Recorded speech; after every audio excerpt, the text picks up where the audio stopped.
Comment notre cerveau décide-t-il vraiment? Par notre intuition, notre raison, nos émotions? Et pourquoi nous trompe-t-il parfois?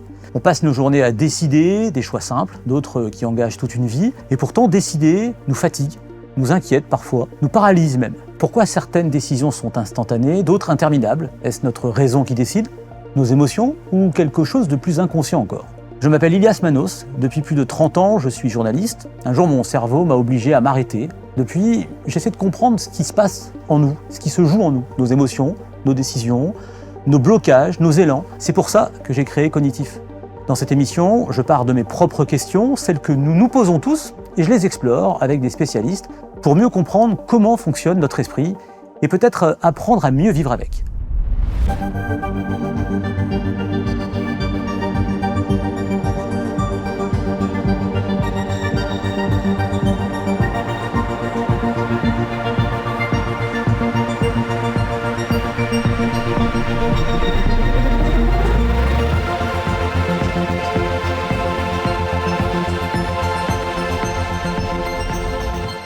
Aujourd'hui, dans Cognitif, j'ai envie de comprendre ce qui se passe dans notre cerveau au moment de décider, comment on peut faire des choix plus justes sans les regretter après. Alors pour m'aider à explorer ce labyrinthe de la décision, j'ai invité quelqu'un qui travaille précisément sur ces mécanismes. Yann Coirot est auteur, conférencier, consultant, formateur et ingénieur pédagogique ayant accompagné de nombreuses personnes en entreprise pendant 25 ans.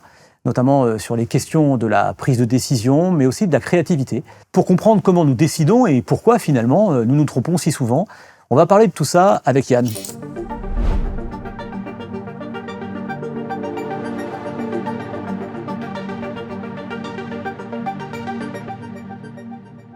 J'aimerais qu'on commence par le contexte. Est-ce que notre époque rend la prise de décision plus difficile en fait aujourd'hui ? Il n'y a pas d'études réellement là-dessus, sur est-ce que c'est plus difficile aujourd'hui qu'avant. Mais ce qu'on peut constater aujourd'hui, c'est qu'on est abreuvé d'informations sans arrêt. Donc on est en surcharge d'informations. Si on veut faire un voyage, par exemple, il suffit de faire 3 clics pour avoir 25 destinations, 8000 prix et toutes les vacances possibles et imaginables. Alors qu'avant, c'était plus restreint. Voilà. Donc on a eu moins de difficultés parce qu'il y avait moins d'options. On reviendra là-dessus, notamment, sur le nombre d'options qu'on a à disposition. Donc cette surcharge-là d'options rend les choses plus difficiles en termes de prise de décision, ça c'est clair. Après, il y a une pression sociale sur le bien décider, il me semble. Il faut bien décider les choses, quoi.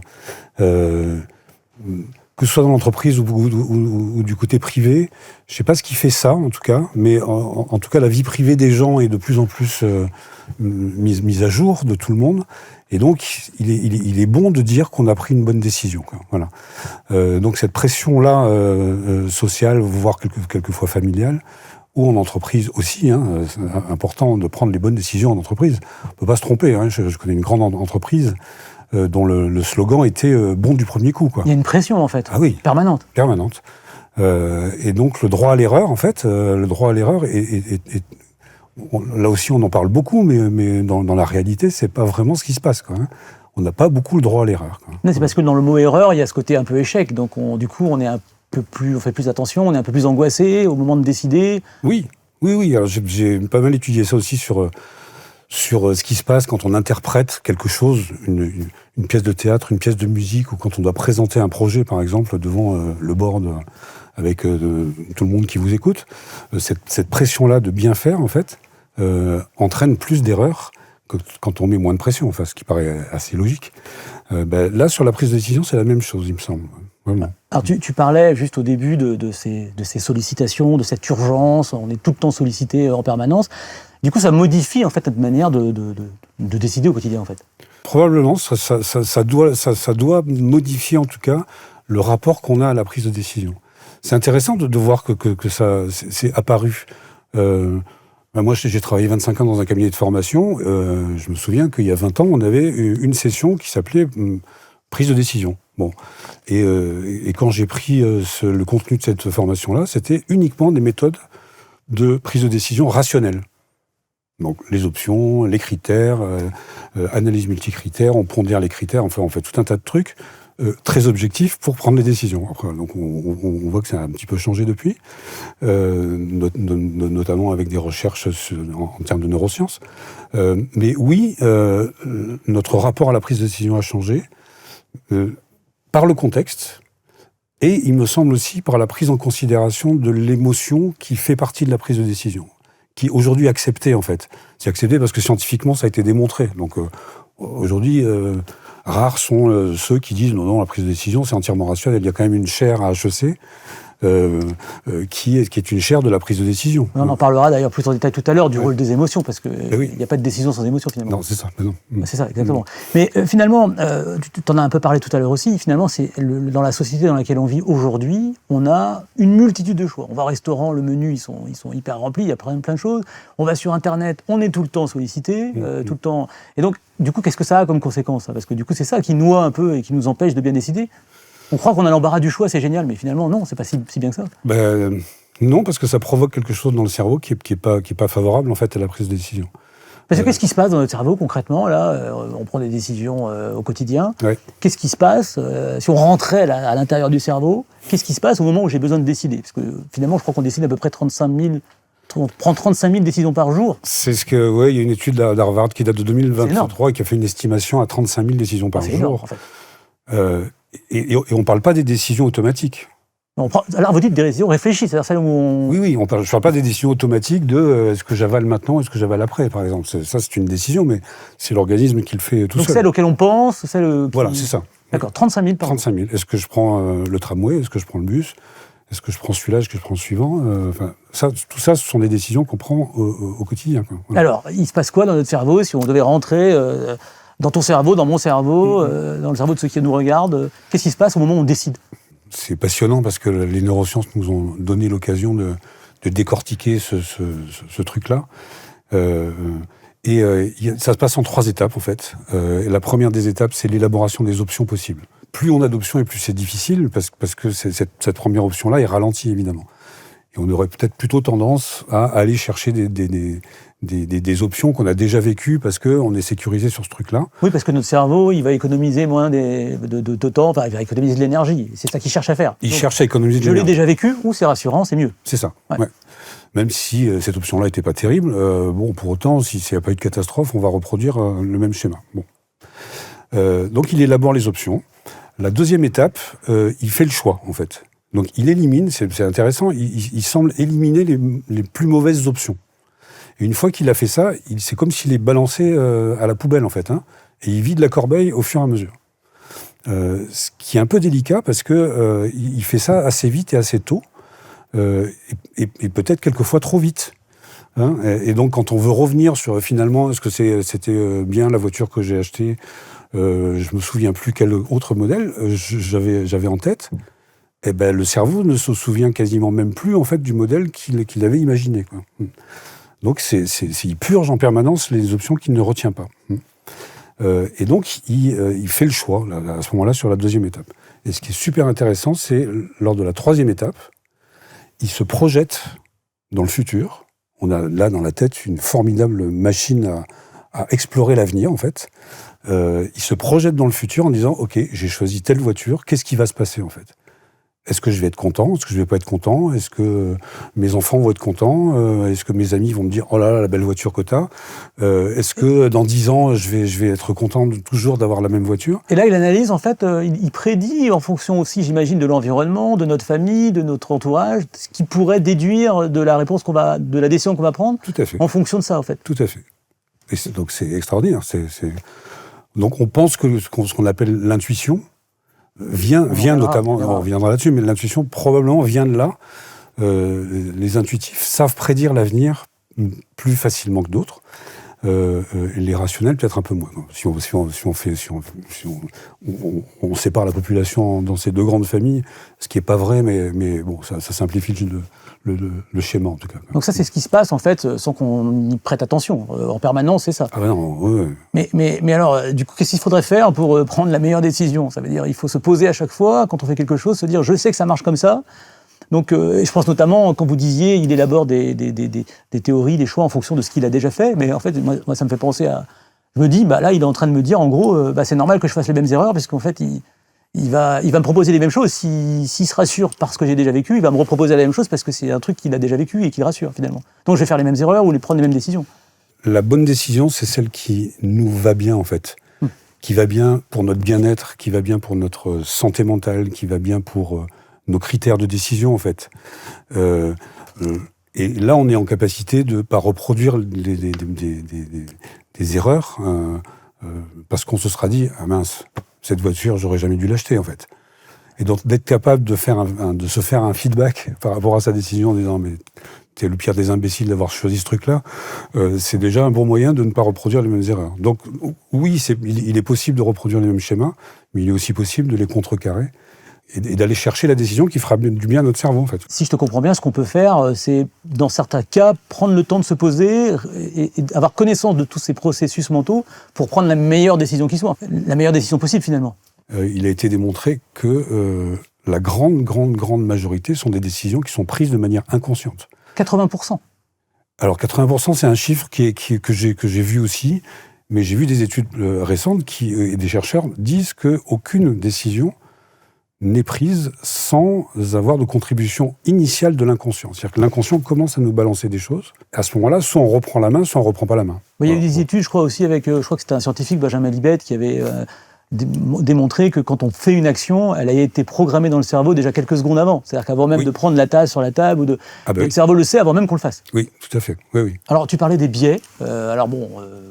Les biais cognitifs, ces fameux raccourcis de pensée, on va dire ça comme ça. C'est le cerveau qui décide un peu pour nous sans qu'on parle par des habitudes, etc.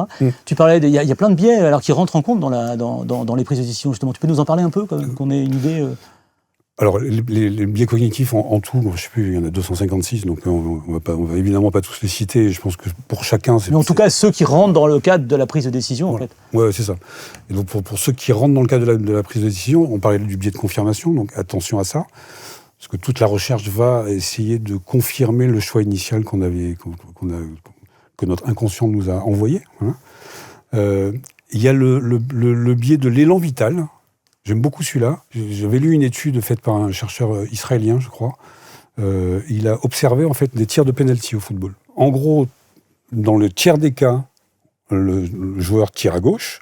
Dans le tiers des cas, il tire au milieu. Et dans le tiers des cas, il tire à droite. Et bien, dans 50% des cas, le gardien de but plonge à gauche. Et dans 50% des cas, il plonge à droite. C'est extrêmement rare le gardien de but qui ne bouge pas du centre, parce que ce serait tellement frustrant que forcément, il se doit en fait de bouger. Alors que s'il restait au centre, il a un tiers de chance de gagner. Je me souviens, les scientifiques d'ailleurs avaient travaillé sur cette question avant les JO de Paris, avec des gardiens de but de Rennes, je crois, du Stade Rennais, sur ces questions justement de prise de décision, et ça avait révélé des choses intéressantes aussi, un peu dont tu parles. Mais il y a aussi dans les biais l'excès de confiance aussi, le biais de confiance, l'excès de confiance. Oui, surconfiance, excès de confiance qui est lié très, très souvent à la compétence qu'on a dans une matière. Donc, allez, les médecins, les sportifs, les économistes, qui sont des experts dans leur matière, régulièrement se plantent en fait en termes de diagnostic par un excès de confiance dans leurs propres compétences. Il y a de nombreux exemples de sportifs avec lesquels il y a des accidents et on ne comprend pas pourquoi. Des pisteurs qui ont 20 ans d'expérience et qui se font prendre dans une avalanche alors qu'ils connaissent super bien le coin où ils vont. Je me souviens d'avoir de discussions avec des médecins, justement, tu parlais des biais des erreurs du diagnostic, à qui on dit souvent, et il y a eu, je crois, des études publiées dans des magazines médicaux où on disait, attention, le fait de trop savoir et de ne pas vous remettre en question, ça peut vous amener à prendre de mauvaises décisions parce que vous êtes persuadé. Donc, posez-vous la question. Ces biais cognitifs peuvent jouer contre nous dans le domaine médical. Tout à fait. Ouais, puis il a été même démontré que plus on avait d'informations, et plus, enfin, pour ce qui concerne les diagnostics, plus on augmente le nombre d'informations, on pourrait penser que plus on augmente le nombre d'informations, et plus la qualité du diagnostic est meilleure. Eh bien, c'est pas vrai, en fait. Ah oui. C'est quand même drôle. Oui, c'est vrai.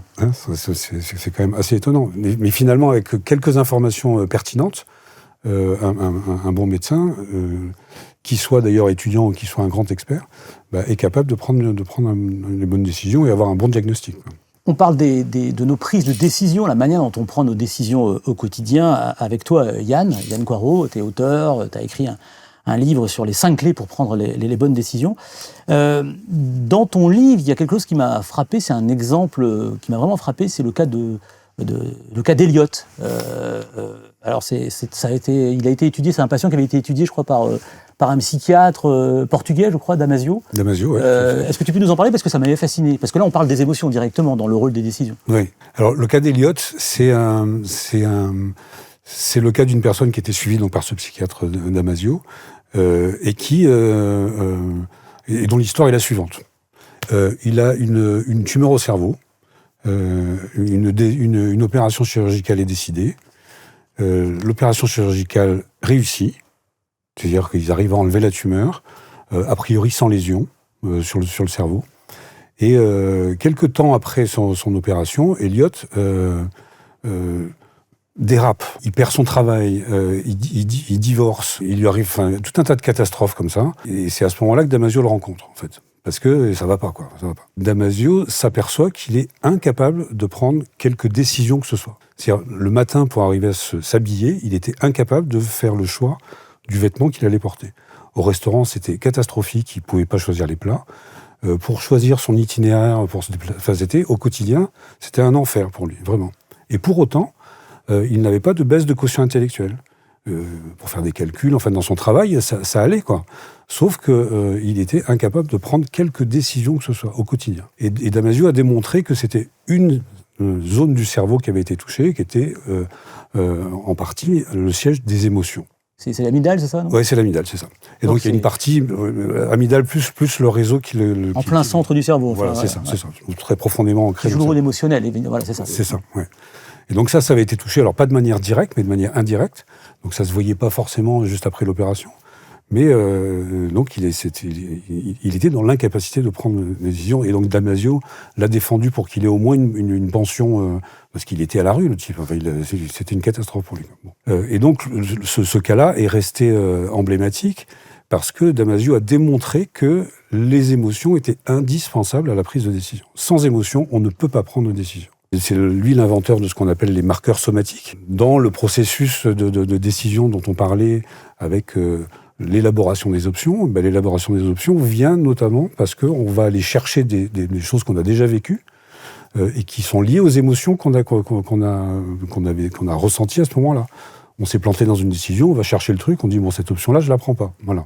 Et donc ça, c'est les marqueurs somatiques qui sont quelque part dans le cerveau. Bon. Et sans ces marqueurs somatiques, il est impossible de prendre des décisions. Donc c'est-à-dire j'ai bien compris, on peut pas prendre de décision sans émotion. Non. Mais en même temps, avec tout le risque que ça comporte, c'est-à-dire que émotionnellement, ça peut avoir des conséquences sur la décision qu'on va être amené à prendre. Eh bien oui. C'est ça le truc. C'est ça le truc. Oui. C'est un peu contradictoire, mais c'est si simple. Mais ouais. donc on pourrait se dire, une intelligence artificielle peut prendre les bonnes décisions. Ou Monsieur Spock, par exemple, qui pourrait prendre d'excellentes décisions. En tout cas, les êtres humains, non. C'est pas possible. Donc il faut qu'on fasse avec. Nous sommes des êtres d'émotion, et y compris dans la prise de décision. Quand on a la trouille de prendre une décision, le bon moyen, c'est de respirer, de dire, bon, allez, je vais me poser, je prends un papier, un crayon, et puis je fais un tableau, je me dis c'est quoi les options, c'est quoi mes critères, je fais une notation des différentes options par rapport aux critères, j'arrive à un score. Le fait de faire ça, oui, on finit par plus rationaliser la prise de décision. Mais pour autant, la peur, elle va pas... Mais du coup, je perds du temps. Il faut prendre un papier, un crayon, je perds du temps. On n'est pas dans un monde où on l'a dit tout à l'heure. Enfin, oui, c'est vrai. Et pourtant, ça nous rendrait bien service. Et pourtant. Voilà, c'est ça. Et pourtant, si ça prend 2 minutes, c'est pas le temps que ça va prendre qui va nous influencer. Mais du coup, émotion, intuition, raison aussi, il faut réussir à trouver un équilibre en fait entre tout ça. Tu as évoqué tout à l'heure le côté émotionnel, mais aussi de l'intuition. C'est quoi concrètement? C'est quoi les différences avec tout ça, l'intuition, la raison? Moi, j'aime bien dire qu'il faut un cocktail des trois, en fait. D'où l'équilibre entre les trois, quoi. D'où l'équilibre, c'est ça. Bon, donc un bon cocktail, mais la différence entre l'émotion et l'intuition, ou l'instinct, quelquefois aussi, on mélange tout ça très régulièrement. Pour moi, l'émotion, elle est chaude. Je dis qu'elle est chaude, en fait. Elle est chaude parce qu'elle se traduit de manière très concrète, physiquement. Quand on a peur, on a des fourmillements. Quand on est enthousiaste, on a le sang qui monte plutôt à la tête. Voilà, il y a des choses concrètement qui se passent quand on a une émotion. Une intuition, elle est froide. Le message de l'intuition, c'est un truc qui vous arrive et vous dites mais pourquoi je pense à cette option-là en fait, alors que c'est un truc que j'avais même pas imaginé. Ça se voit beaucoup en orientation professionnelle, ça. Quand on accompagne les gens en orientation professionnelle, très souvent il y a des métiers qui arrivent comme ça, et je sais pas pourquoi, mais j'aurais envie de creuser ce truc-là, quoi. Bon, c'est pas que ça me plaît, mais intuitivement j'irais bien vers ça, quoi. Bon. Elle peut nous aider, nos intuitions, c'est vraiment quelque chose de palpable, auquel on peut se fier. Alors, comme on ne peut pas se fier à la raison seule, comme on ne peut pas se fier aux émotions seules, on revient à l'équilibre, quoi. On ne peut pas se fier à l'intuition seule, voilà. Mais c'est un élément à prendre en compte. C'est un élément à prendre en compte, en disant ah tiens, peut-être je vais creuser ce truc-là parce que je l'avais abandonné dans mes options initiales. Et quelquefois ça remonte à ce moment-là, quoi. Et puis les décisions instinctives sont des décisions qui sont liées à la survie. Donc ça c'est autre chose. Si je suis dans une forêt, que je vois un ours qui sort de derrière un arbre, ma décision instinctive, ça va être de me barrer parce que c'est naturel, c'est pour survivre, quoi. Et à quel moment nos émotions deviennent des alliés, deviennent de bonnes alliés, quoi? À quel moment nos émotions? Oui, nos émotions, elles peuvent devenir de bonnes alliés. C'est comme les biais cognitifs, ça c'est pareil. De toute façon, on ne peut pas l'empêcher. Ouais. Donc, à partir du moment où j'ai peur de prendre une décision, on pourrait dire que l'émotion n'est pas notre allié. Mais en fait, si. Si la peur est là, c'est parce qu'elle est nécessaire. Si la tristesse est là, c'est parce que la tristesse est nécessaire. C'est un signal qui va provoquer quelque chose, qui doit provoquer quelque chose pour soi, en fait. Parce que émotion, c'est motion, mouvement, donc ça sert à bouger, en fait. Donc le fait d'avoir peur ou d'être content, quelle que soit l'émotion, en tout cas, c'est quelque chose qui est utile pour soi. Donc la considérer comme une ennemie, c'est pas un bon truc, quoi. Alors moi j'avais entendu aussi, parce que j'y repense par rapport à ce que tu nous as expliqué tout à l'heure, quand tu as parlé des biais, etc. On m'avait parlé aussi des croyances alors limitantes. On m'avait parlé de croyances limitantes. On m'avait souvent dit, mais là c'est une croyance limitante, il faut que tu t'en aies conscience, parce que sinon tu vas être persuadé de quelque chose qui n'est pas la réalité. Et du coup ça va jouer sur tes prises de décision. Oui. Est-ce que tu peux nous expliquer un peu qu'est-ce que c'est que ces croyances limitantes et en quoi elles peuvent avoir une influence justement sur nos choix? C'est des auto-persuasions que quelque chose est vrai, en fait. Je suis nul, je suis bon, je suis... Je suis nul, voilà, c'est ça, je suis nul. Je pense à ça. Je suis nul là-dessus, je sais jamais décider, je me plante sans arrêt. Et donc je travaille ça tout le temps. Ben oui, ou je me dois de bien décider tout le temps, ou l'erreur est inacceptable, enfin ce genre de trucs-là, qui nous sont instillés par notre éducation, par notre vie, notre expérience, par la pression sociale, par plein de choses. C'est des choses qui ne peuvent pas être nos alliés. Parce que ça limite nos choix. Mais c'est pas facile de le savoir. Moi, personnellement, je ne savais pas que ça pouvait être une croyance limitante. On peut ne pas savoir que c'en est une, et donc du coup, continuer à organiser sa vie en n'en ayant pas conscience, du coup, ça fausse un peu les décisions qu'on prend. C'est vrai. C'est vrai. Mais c'est bien d'en avoir conscience quand on peut en avoir conscience, quoi. Oui. La solution, c'est de se dire, pas toujours, quoi. Je fais de mon mieux. Et on peut se le dire, ça. À partir du moment où on est conscient que c'est un bouton là qui s'appuie et qui nous sert à vivre aussi. C'est un peu comme les émotions où quelquefois on se dit c'est nos ennemis, mais les croyances limitantes, c'est aussi nos amis. Elles sont là aussi pour nous réguler, pour pas qu'on fasse n'importe quoi tout le temps. Parce que ça doit être en lien avec nos valeurs, avec nos croyances, et on se construit aussi avec avec des croyances qui sont pas forcément toujours limitantes. C'est aussi parce que ça nous aide. Yann, on arrive à la fin de cette émission. Là, moi, ce que j'ai envie de savoir, voilà, pour qu'on résume un peu, j'ai bien compris, 80% c'est inconscient, nos décisions sont inconscientes, on prend 35 000 décisions par jour. Comment est-ce que je fais, en fait? C'est un peu ce que tu dis dans ton livre. Quelles sont les clés, les 5 clés que tu pourrais nous redonner pour qu'on prenne les meilleures décisions, finalement, au quotidien? Alors, parmi les solutions, on parlait de la première étape du processus de décision, qui est l'élaboration des options. Donc, soit il y en a trop, soit il y en a trop peu. Assez souvent, quoi. Et l'idée, c'est d'avoir un nombre d'options qui soit acceptable pour notre cerveau. Voilà. Donc, ni trop, ni trop peu. Très souvent, quand on a une décision à prendre, quand on est pressé, d'ailleurs, on est très binaire, en fait. L'être humain est assez binaire. Et ce qui arrive quand on est sous pression, c'est soit je fais ça, soit je fais ça. Se forcer à récupérer une troisième option, à dire mais je pourrais peut-être faire autrement, que ces 2 options-là, c'est vraiment une bonne manière. Et si j'ai 12 options, c'est de dire je réduis à 3. Donc, et je le fais de manière consciente et pas inconsciente, du coup. Donc je reprends la main. Donc le nombre d'options, c'est vraiment un point important. La place des émotions, on a vu, est présente et on ne peut pas bien empêcher le fait que ça arrive. Par contre, on peut réguler l'effet que l'émotion a sur nous. Et donc, au même titre que les sportifs sont de bons exemples là-dessus, pour leur prise de décision, la préparation mentale, la respiration, il suffit juste, très souvent, et on dit qu'on n'a pas le temps de le faire, mais si, on a le temps de le faire, 3 respirations abdominales, ça réduit immédiatement le stress. Enfin, vraiment, quand on est en stress, il suffit de consciemment faire 3 respirations abdominales. Donc, il faut faire quelquefois un peu un effort là-dessus. Ça réduit immédiatement le stress. D'ailleurs, j'ai des amis négociateurs au RAID ou qui sont au GIPN. Quand ils interviennent, ils disent, même si la situation est grave, je me pose 5 minutes. Quoi qu'il arrive, même si c'est urgent, ça me permet de prendre en compte le contexte, de prendre la meilleure décision, pas dans l'émotion trop rapidement, quoi. Exactement. Et tout le monde est capable de le faire. Hein. On parle souvent de personnes emblématiques comme ça, c'est vrai. Et pour avoir formé de nombreuses personnes sur ces thématiques-là, c'est tout à fait possible, et sans grand entraînement en plus, vraiment. Donc c'est très facile de le faire. Donc le premier, le nombre d'options. Deuxième chose, la gestion des conséquences de l'émotion. Pas la gestion de l'émotion.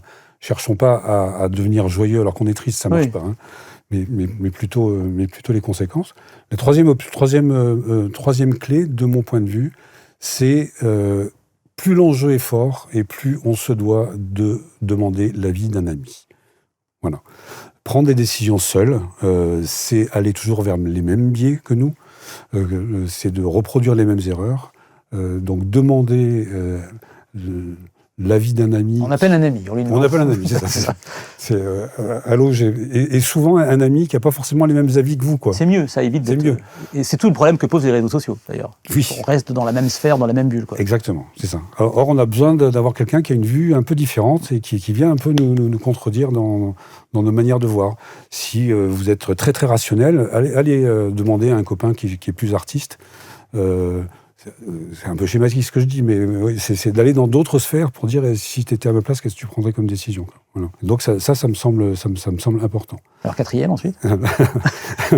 Alors la quatrième clé, de mon point de vue, c'est de se poser et de faire marcher la pensée rationnelle et de prendre les décisions de manière rationnelle au final, quoi.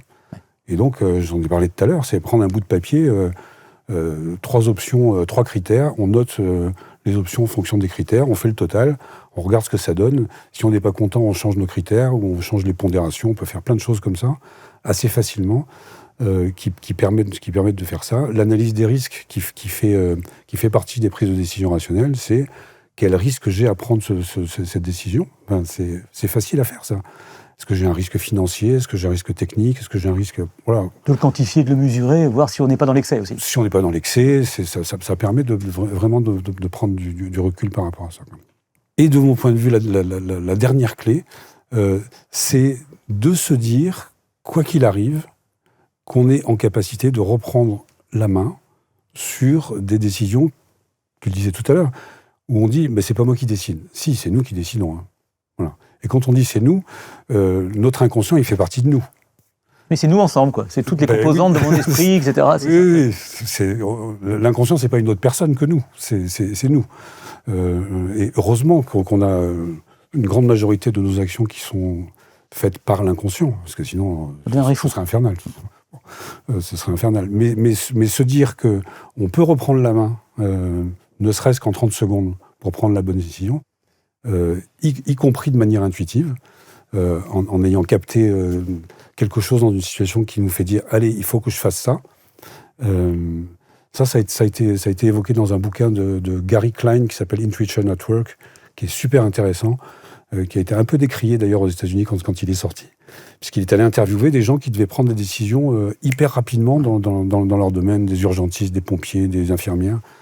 Et ces gens-là sont en capacité de déceler en fait un détail grâce à leur expérience, et qui dit « Oula, il y a un truc qui va pas, il faut intervenir, il faut faire ci ou il faut faire ça ». Donc, ça veut dire qu'on peut reprendre la main sur le fonctionnement de notre cerveau à partir du moment où on se dit que notre inconscient fait partie de nous, finalement. Merci beaucoup, c'était passionnant. Merci Yann d'être venu dans ce studio aujourd'hui. Merci beaucoup. Avec plaisir. Ce que vous venez de voir n'est pas le fruit d'un seul cerveau. On sait que les idées naissent du dialogue, des regards croisés. Cognitif existe grâce à ça. Alors merci à celles et ceux qui ont rendu cette émission possible, Garnier Studio et l'ensemble de ses équipes qui accueillent et contribuent à cette émission. Frédéric Garnier, Agathe Culiberda au stylisme, Cyril Roger à la régie, Maxime Largerie à la 3D et à la réalisation du générique, l'équipe du Percute Production, composée de Léandre Bandry et Martin Privat qui ont réalisé et monté cette émission, Bertrand Alexandre, ingénieur du son, Léandre Bandry à la composition musicale de Cognitif et Isis Bourdet qui s'occupe des réseaux sociaux. Et maintenant la discussion continue avec vous, n'hésitez pas à partager vos réactions, vos questions, vos désaccords aussi, commentez, partagez cet épisode. Nous avons ensemble de nouvelles portes à ouvrir. Merci et à bientôt dans un nouvel épisode de Cognitif.